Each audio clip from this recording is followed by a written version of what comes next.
MS Dhoni 2025 IPL ఆడుతాడా లేదా?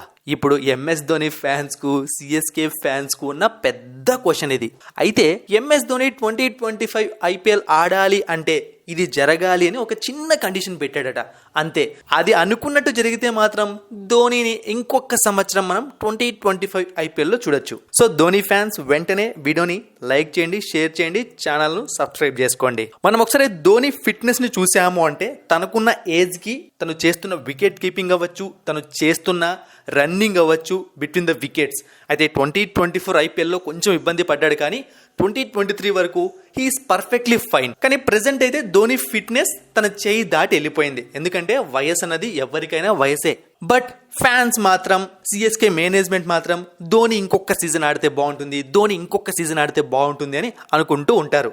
అఫీషియల్గా అయితే ఇప్పటి వరకు ధోని నేను నెక్స్ట్ ఐపీఎల్ ఆడను అని చెప్పలేదు. ఇంకొక 2 రోజుల్లో ఎంఎస్ ధోని ఐపీఎల్లో ఉంటాడా లేదా అన్న విషయం అందరికీ క్లారిటీ వచ్చేస్తుంది.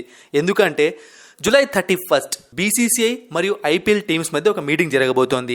ఈ మీటింగ్కు ముందు ధోని పెట్టిన ఒక కండిషన్ ఏంటి అంటే, ఒకవేళ బీసీసీఐ అన్ని మ్యాక్సిమం నంబర్ ఆఫ్ టీమ్స్ అనుకున్నట్టుగా 6 to 7 రిటెన్షన్స్ పెడితే ధోని 2025 ఐపీఎల్లో ఆడే అవకాశం ఉంటుంది.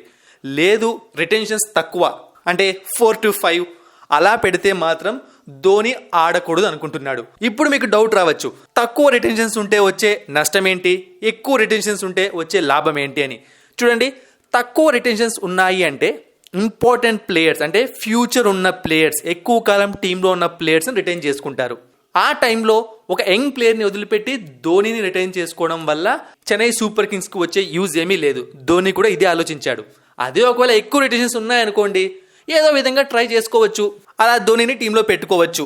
ఈ విధంగా ధోని ఆలోచిస్తున్నాడు, సిఎస్కే టీం మేనేజ్మెంట్ ఆలోచిస్తోంది. సో ఇంకొక 2 రోజుల్లో అందరికీ క్లారిటీ వచ్చేస్తుంది. వెయిట్ చేయండి. మరిన్ని ఇంట్రెస్టింగ్ వీడియోస్ కోసం సబ్స్క్రైబ్ చేయడం మర్చిపోకండి.